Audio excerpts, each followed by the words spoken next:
Cái dạ thì mình đang đi ngang qua thì mình thấy giống như là từ xa xa giống như một chiếc Tesla truck, nhưng mà mình biết hôm nay Tesla không có mặt hôm nay, nhưng mà tại sao có chiếc Tesla truck? Bây giờ mình qua tìm hiểu cái hãng xe là hãng xe gì mà nó dùng chiếc xe Tesla truck mới quá đang đi. Let's go.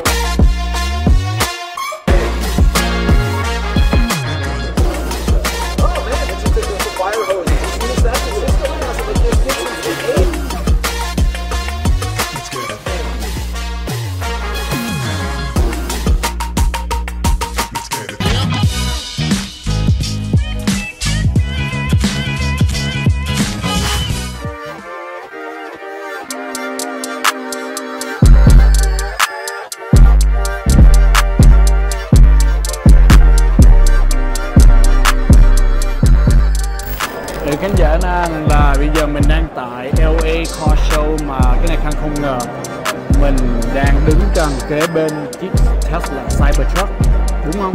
Cái này có phải là chiếc Tesla Cybertruck không? Nhưng mà Khang đâu có nhớ là Tesla hôm nay có mặt hôm nay đâu. Và hôm nay là mình tìm hiểu một cái hãng làm xe giống là chiếc Cybertruck như khán giả nam, và mình tìm hiểu thêm chiếc xe này ra sao nam mọi người. Let's see. Chiếc này chiếc gì đây nam khán giả? Center. Wow, cái này sao mà giống chiếc Tesla truck quá vậy? Cái này có phải là chiếc Tesla truck không? Wow, chiếc này là gì đây? Mình muốn tìm hiểu thêm về nè mọi người. Không ngờ nó gọi là iTech. Sao mà giống copy model của chiếc Tesla truck quá vậy?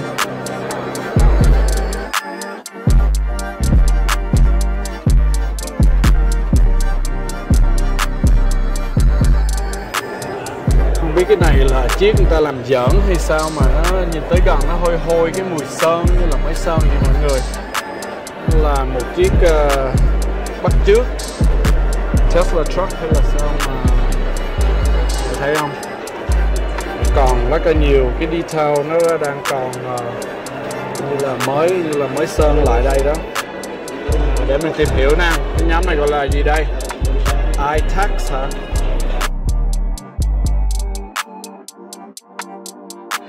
Đây là mình nghĩ đây là một cái hãng mới ra, chắc nó cũng copy theo chiếc. Cái này thêm một ông tàu.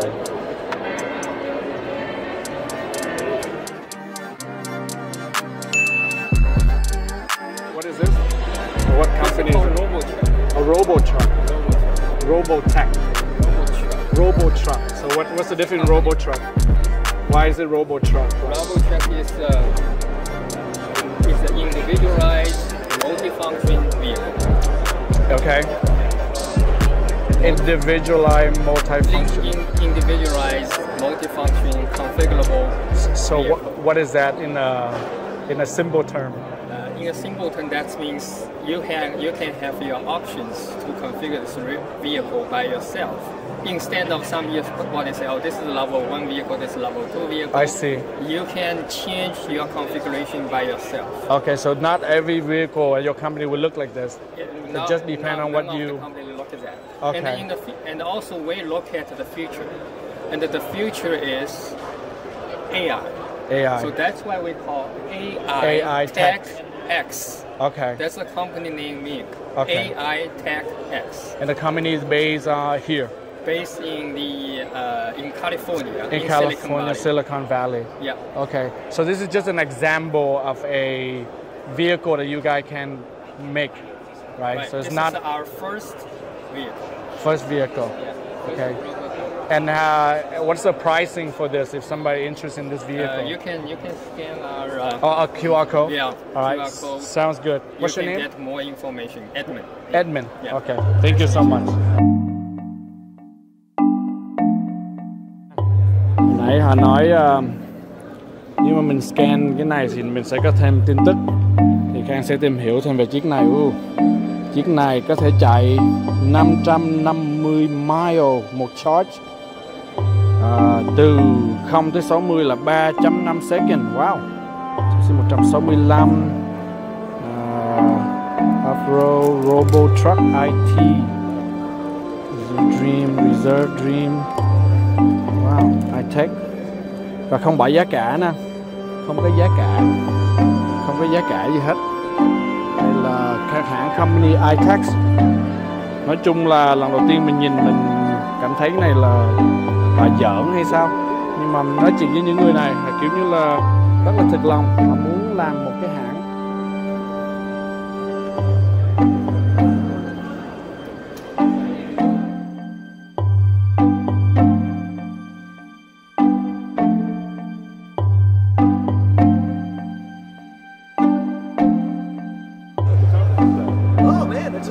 Fire hoses. You've seen in San Francisco? It hasn't looked this good since the 80s.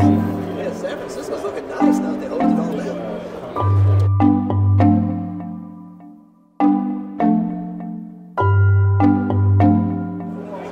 Good one. Thank you. Yeah, well, I work in Belgium. The Grand Challenge, one of the Grand Challenge too. Nói chung là lấy một cái chassis, một cái model của chiếc xe nào đó, họ chỉ làm sửa lại giống như là một cái Cybertruck. Cái này như lần Khang cảm thấy không biết cái này là một chuyện hề hay là thiệt nữa, nhưng mà nhìn rất là giống chiếc Cybertruck này mọi người. Nhưng mà cái này còn mùi của xe như mới sơn, và mình thấy cái đồ này như là một chiếc xe cũ họ sửa lại vậy đó. Không ngờ cái chuyện này ở tại một cái LA Car Show.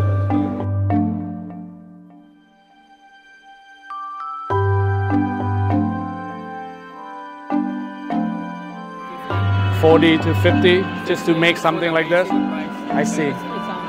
It's online. Yeah, no, I scanned. It only tells the speed and. The price is when Okay. you say the build my dream car. Okay. Build my dream And the car. range is really 550 mile per. That's the highest one. The highest. Okay. Not every model. Okay. You can build and choose what's the mileage you need. I see. Of course, I see. you take more money if Yeah. you want higher. And I noticed the interior is like, I mean, This it is looks like, just prototype. oh, just a prototype. I see. Tell you one important thing. Just in about a couple of weeks ago, we can say yes, we can go area. I see. Okay. So you guys still we work? are more concentrate on the technology. Oh, technology part. Thì hầu hết mọi người nào mà đi qua đây thì nói chung ai cũng là nhìn và nói chiếc Tesla Cybertruck, nhưng mà mình biết cái này không phải Tesla Cybertruck đâu mọi người. Thì như là Khang đã nói, cái này mình không biết là hãng này họ thật lòng, họ nghĩ họ sẽ làm ra một chiếc xe truck.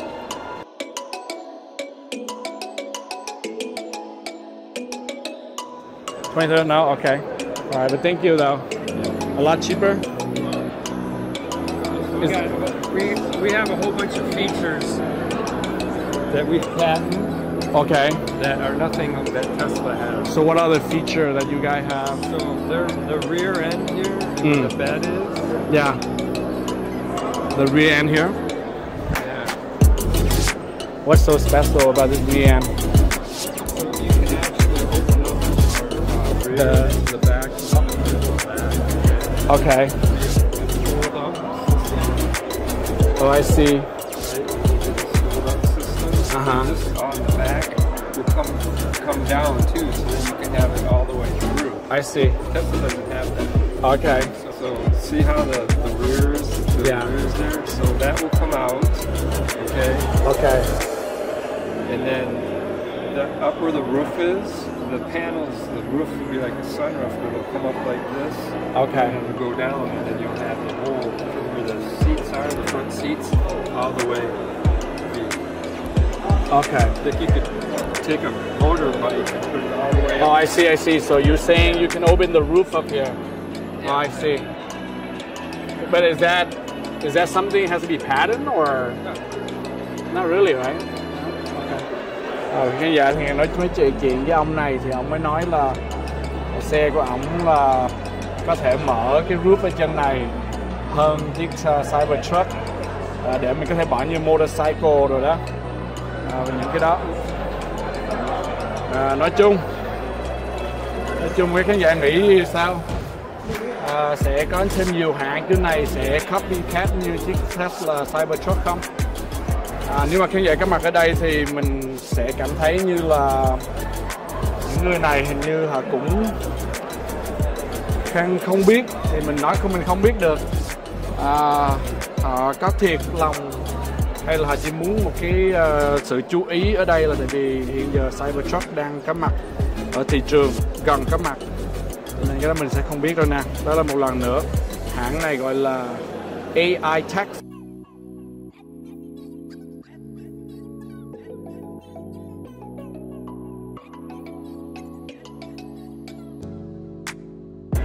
Hãng này thì ông làm ra một chiếc xe như là theo ý của mình, cũng như là một cái company mình sẽ nói ổng xe sẽ giống kiểu gì và cái computer sẽ ra sao, thì họ sẽ dựng ra một chiếc xe giống vậy, như là chiếc xe là xe mẫu, họ làm giống như chiếc xe Cybertruck. Mặc dù cái ông trong một nhóm khác thì ông lại nói là xe này có một vài cái copyright nó rất là đặc biệt, như là Tesla không có, như là mở cái roof ở trên. Nhưng mà theo Khang thấy thì cái xe này giống như là một chiếc xe bình thường, và sau đó họ sửa lại, họ làm cái mẫu nó ra khác nhau thôi. Đó là cái hãng AI Tech nè mọi người. Ok, thì giờ mình sẽ đi qua chỗ khác nha.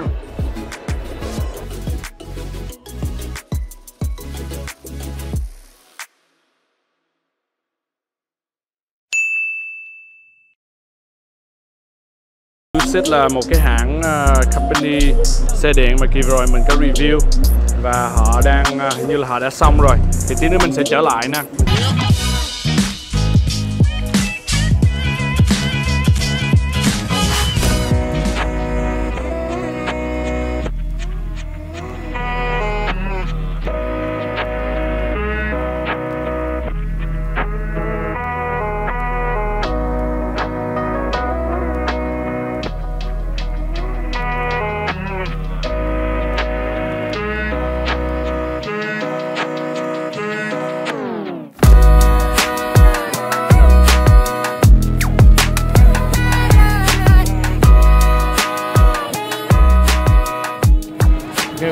Sau khi mình đã tìm hiểu thêm về hãng Kia, thì bây giờ kế bên hãng Kia mình sẽ bước qua bên Lucid.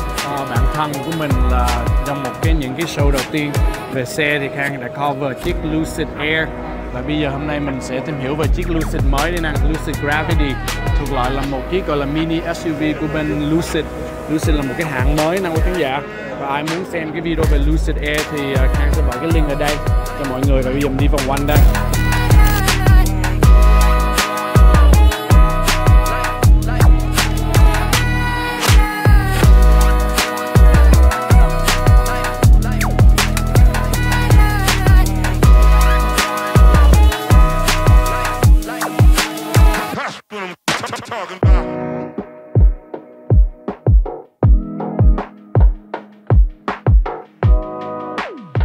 Bây giờ Khang đang ngồi trước chiếc Lucid Gravity, và cái điểm mà Khang rất thích chiếc này mà chưa bao giờ thấy những chiếc xe điện là cái ở trước cái front của nó đổi thành là một cái ghế ngồi nè.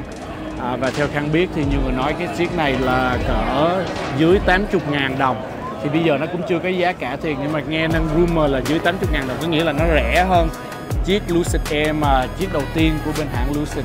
Đó là một chút về hãng Lucid, vì Khang lúc đầu khi Khang nói về xe điện thì Khang đã bắt đầu có cơ hội để nói về chiếc Lucid nhiều cho khán giả xem. Nó là consider một cái luxury line của những chiếc xe điện.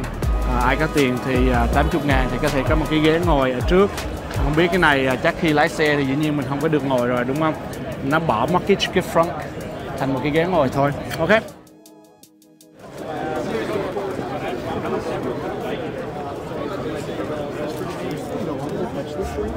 Oh, okay. You just small balls. Then I was like, oh my god.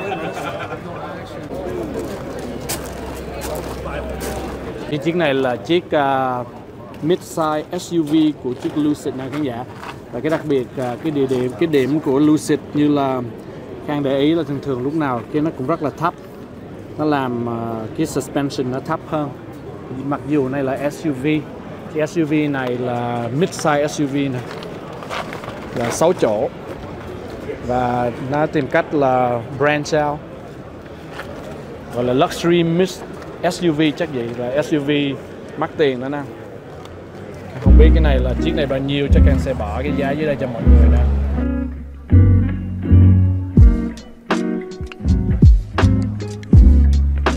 Artlist.io.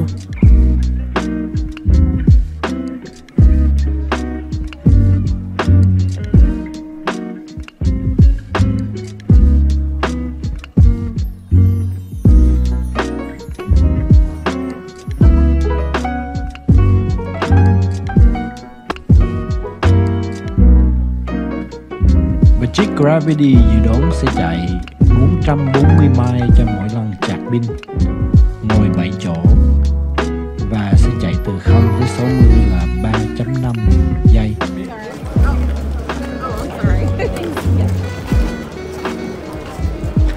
Cái này cái đặc biệt của chiếc Lucid Gravity này là có cái ghế ngồi ở trước nha khán giả. Artlist.io. Đúng là Lucid lúc nào cũng đi một đường trước hết những chiếc xe điện. Đấy, nó là mắc nhất. Mà bây giờ nó cũng làm một cái ghế ngồi.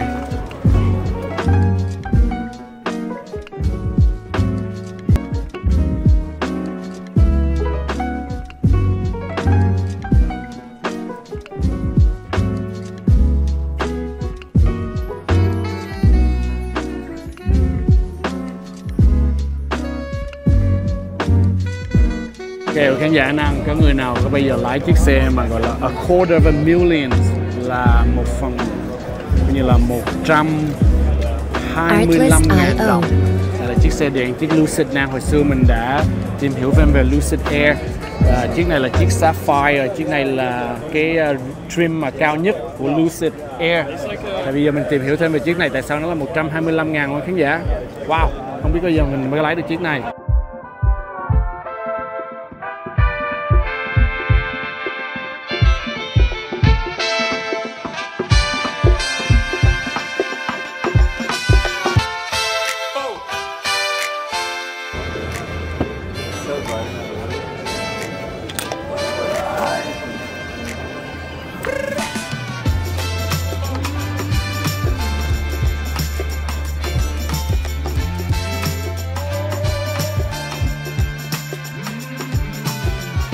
Và cái hiệu của chiếc Lucid là con gấu nào, tại vì cái hãng là nó bắt đầu từ tại tiểu bang California. Và chỉ đặc biệt với Lucid này, hồi xưa nhớ mình check cái Air đó, Lucid Air, cái miệng nó như là miệng con cá gì đó, khán giả thấy không? Nó có một cái điều thất bại là không có thể nào mình bỏ những cái đồ mà cao được, hầu hết là đồ dài thôi, tại vì nó không có chiều cao cho mình bỏ. Cái này là một cái điều mà mình cũng đã tìm hiểu thêm về lúc mà mình đi test drive chiếc Lucid Air rồi đó, thấy không? Như là một cái miệng con cá vậy đó.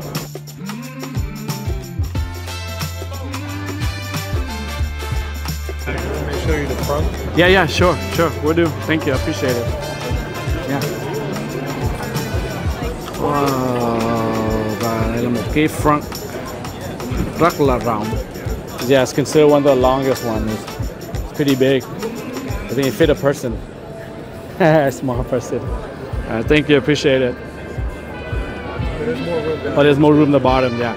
Yeah, I actually test drove a Lucid Air before, but not a Sapphire one. Yeah, they're the same, just the model. So what is the difference between this one and the Sapphire then? This one is like 1,200 plus horsepower. Oh, okay, I Up see. here is So like 0 to 60 would be what, less than 3 seconds? 1.8. 1.8 seconds. Okay, thank you, appreciate it. Alright. Thì dĩ nhiên Khang mới hỏi cái anh làm ở đây là chiếc này nó khác biệt với những chiếc Lucid Air khác là sao? Là chiếc này nó là 100, nó là chạy từ 0 tới 60 là trong 1.8 giây nha mọi người. Và đặc biệt như hồi xưa mình check cái Lucid Air nó có một cái màn ảnh ở đây, như cái iPad riêng mình có thể đóng lại, mở ra. Ok.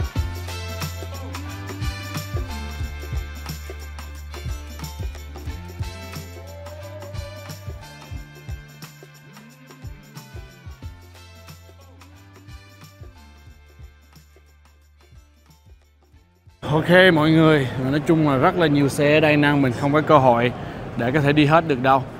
Thì hồi nãy mình đã có cơ hội để mình tìm hiểu về Kia, mình tìm hiểu về bên Lucid. Và bên đây đặc biệt cũng ít người nhưng mà một cái showroom rất là lớn, đó là Ford nè. Đó là tiệm Ford, và bây giờ mình qua xem tiệm Ford một chút. Họ có những chiếc xe điện mới gì không, và xe xăng thì ra sao. Ok khán giả đang đi qua Ford cùng với Khang.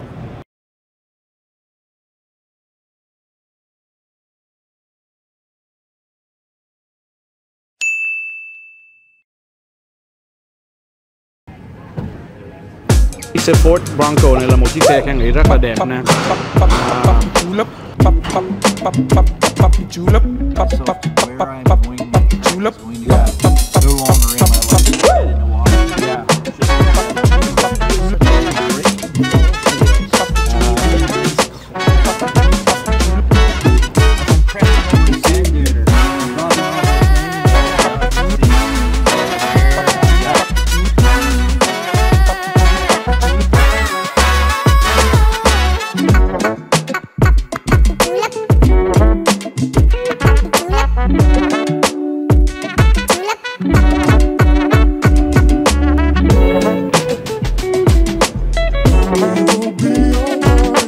Hồi xưa là OG Simpson, cho nên nếu mà các bạn sẽ đăng ký vào cái test drive đi ha.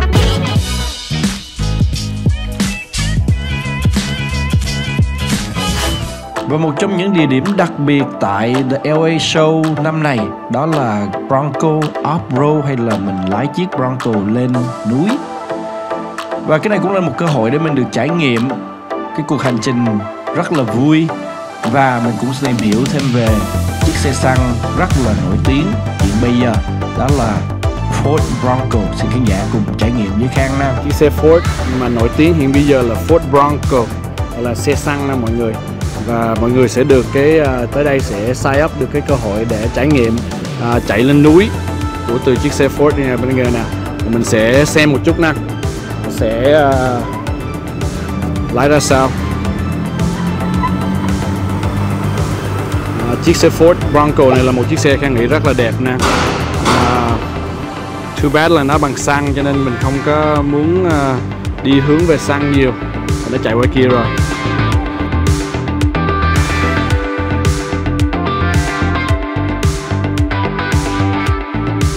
Ok khán giả đang là đặc điểm hôm năm này là Khang để ý là có cái gọi là Bronco Off-Road, đó là từ bên hãng Ford sẽ cho mình được trải nghiệm chiếc Bronco. Và Khang có đăng ký và bây giờ mình đang chờ đến live để mình bước vào, mình đi off-road ra sao, để ra sau khán giả thì xem nè, coi chiếc này nó sẽ chạy lên núi và bên ngang nhiều kiểu đó. Bây giờ mình sẽ bước vào nè. Ok, follow.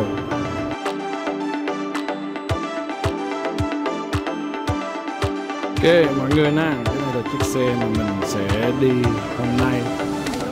Pretty good.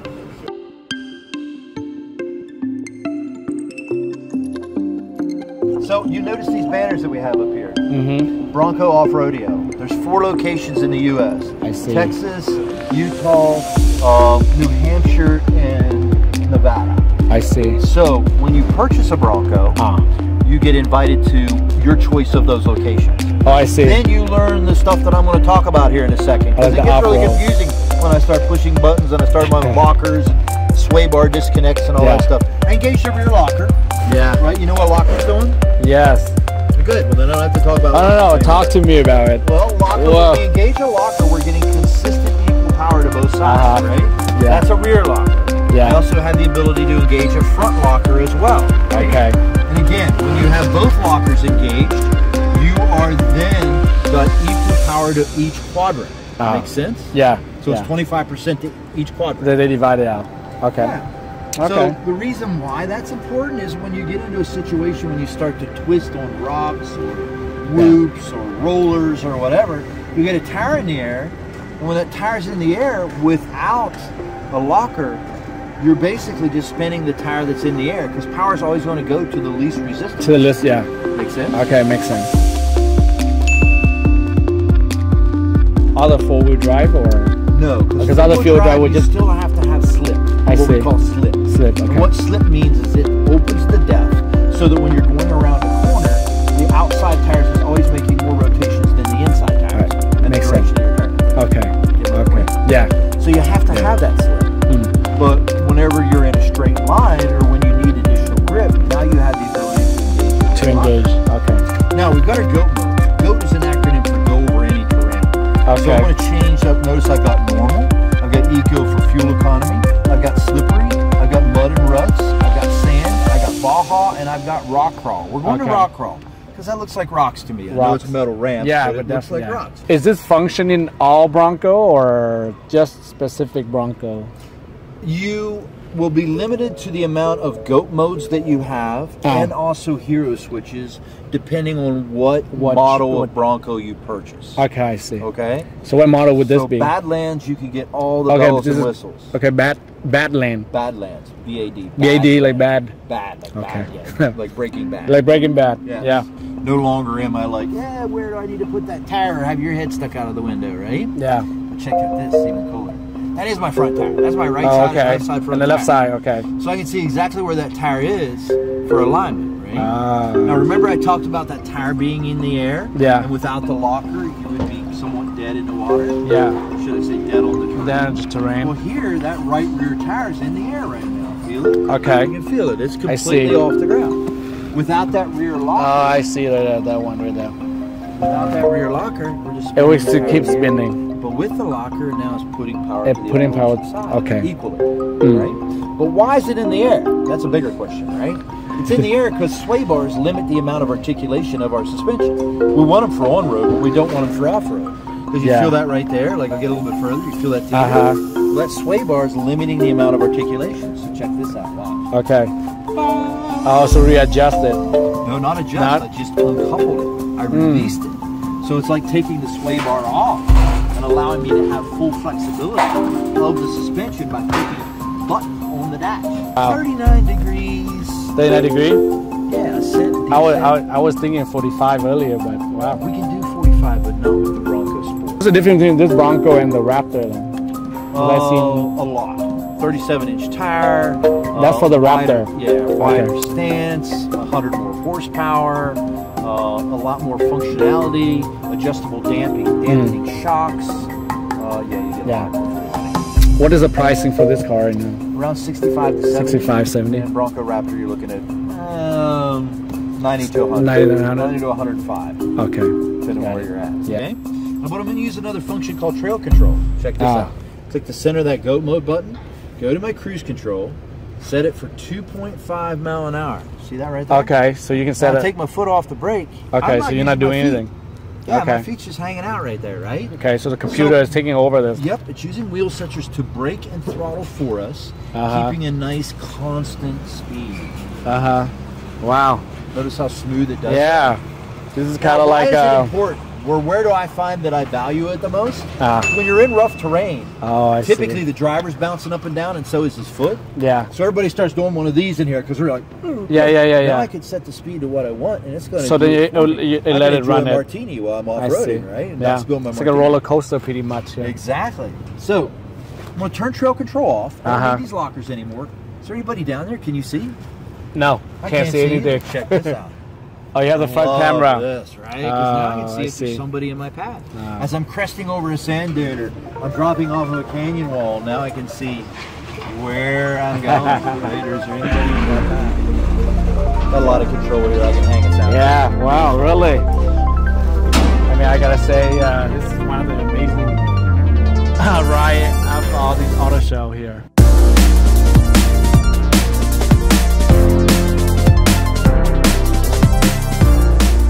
Pretty good.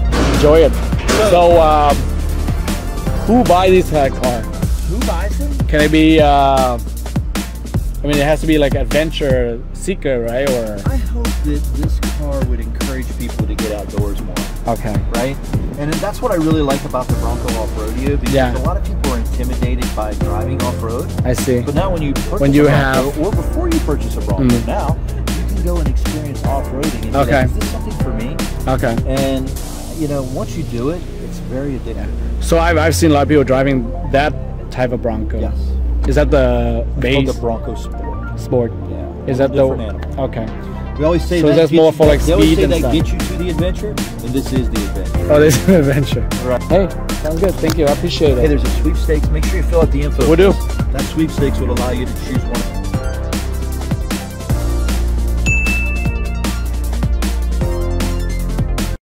Các em học sinh thân mến, các em có sẵn sàng để nâng các kỹ năng của mình lên mức cao hơn chưa? Hãy sẵn sàng đi, bởi vì học khu trung học Huntington Beach đang bổ sung thêm các lớp giáo dục kỹ thuật nghề hay CTE trong niên học tới. Cho dù em thích về kỹ thuật, y tế, kinh doanh hay các ngành nghề khác, đều sẽ có lớp ưa thích cho mỗi người. Các lớp CTE được thiết kế để cho học sinh có trải nghiệm thực tế trong đời sống. Hãy tận dụng cơ hội này để phát triển các kỹ năng đáng giá, giúp các em chuẩn bị cho sự thành công.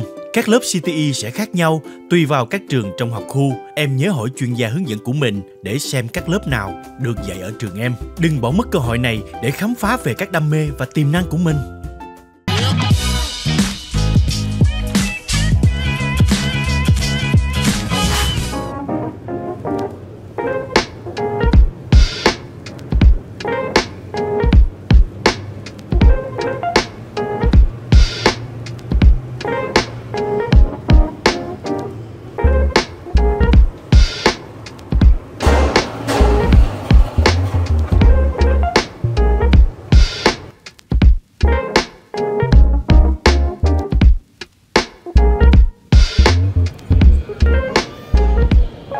Thưa khán giả này, cái này là những chiếc Bronco và giá cả năng cái mà Bronco mà thấp nhất là 40.000 và đến tới chiếc Raptor nãy giờ ông nói đó là 90.000.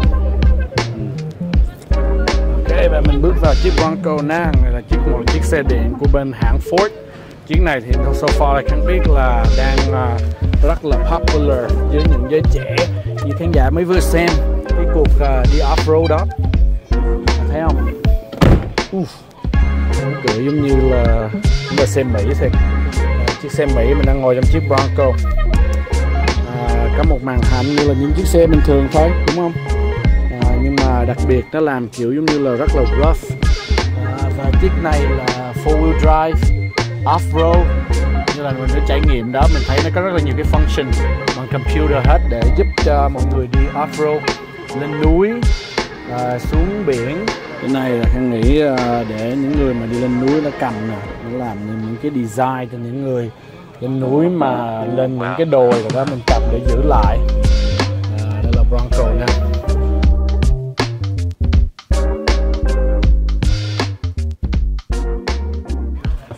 Quý khán giả đang thì mình mới được trải nghiệm cái đi gọi là Bronco off-road, và mình có cơ hội mình đang ngồi trong một chiếc Bronco đây nè, rất là rộng và cao ráo nữa mọi người. Rồi như nãy mình lên cái trải nghiệm lúc mà Khang mình chạy lên kia giống như mình đi một cái ride như là của Disneyland hay là Nutberry Farm vậy đó, mình ngồi mình ngửa luôn. Và đặc biệt mình thấy như là ông có nói là hầu hết là computer hết, những cái máy computer take care nó mới có thể lên đó và mình mới ngồi thoải mái từ từ, chứ không thôi là người ta sẽ là làm nó rung chiếc xe thì nó sẽ càng nguy hiểm hơn. Và đây một chiếc Bronco rất là nhiều cái trim, nhiều cái model khác nhau theo cái giá cả. Khang lúc nào cũng rất là thích những chiếc xe lớn kiểu này, mà chiếc xe này là đi off-road là đã luôn. Như cái này mình mở cái này đây nào, mình bật đây nào, và đặc biệt ở đây mình có thể mở ra nè. Cái này không biết mình mở nó sao đây. Mình có mở ra được luôn nào mọi người. Wow, nó làm như mình có thể mình mở ra thành một cái convertible bình thường. Đúng là xe này làm kiểu giống như là rất là cứng cáp.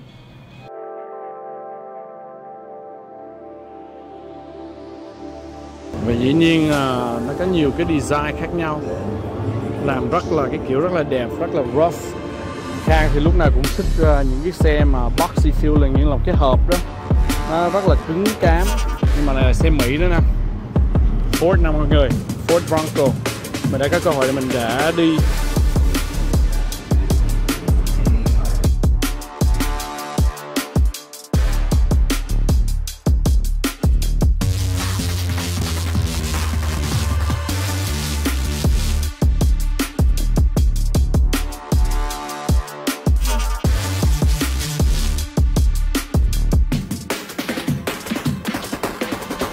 Bây giờ mình nói chung là Khang đang ngồi trong chiếc xe Ford Raptor. Cái này là chiếc mà trim cao nhất của Ford Bronco. Nó là cần 90.000 đâu khán giả. Thì nói chung hôm nay mình được trải nghiệm một chút về hãng xe Ford và mình được đi cái Ford Off-Road. Khán giả thấy bên kia không? Và rất là vui. Nhưng mà xe này là xe xăng, là một chiếc xe cho những cái tuổi trẻ nào mà muốn đi off-road thì chắc chắn là Khang highly recommended. Thì mình không có chạy nhiều, mình không có quen, mình không có biết nó sẽ ra sao, nhưng mà sau cái nhìn cái look, cái interior và cái exterior của nó rất là đẹp, nó rất là cứng cán. Theo Khang thì Khang thích những cái loại xe mà giống như một cái hộp, nó rất là mạnh mẽ, đúng không? Và đó là một chút về Ford, và bây giờ mình sẽ bước qua những cái hãng khác về xe xăng để khán giả được xem nè. Ok, let's go.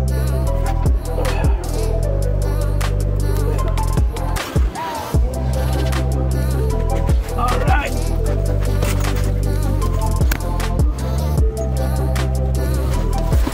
Xe này chắc chắn là không cho những người lùn đâu khán giả, phải người cao ráo, mà không sao, rất là mạnh mẽ nè. Bye bye.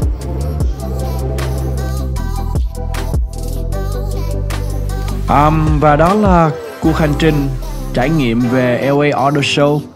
Và đặc biệt hôm nay mình vẫn chưa tìm thấy được khu vực của Tesla và VinFast nữa nè. Mình cũng không thấy chiếc xe nào của VinFast ở đây hết.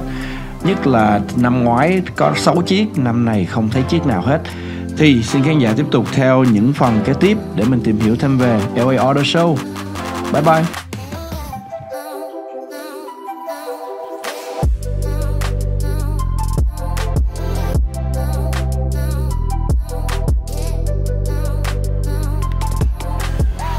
Thank you.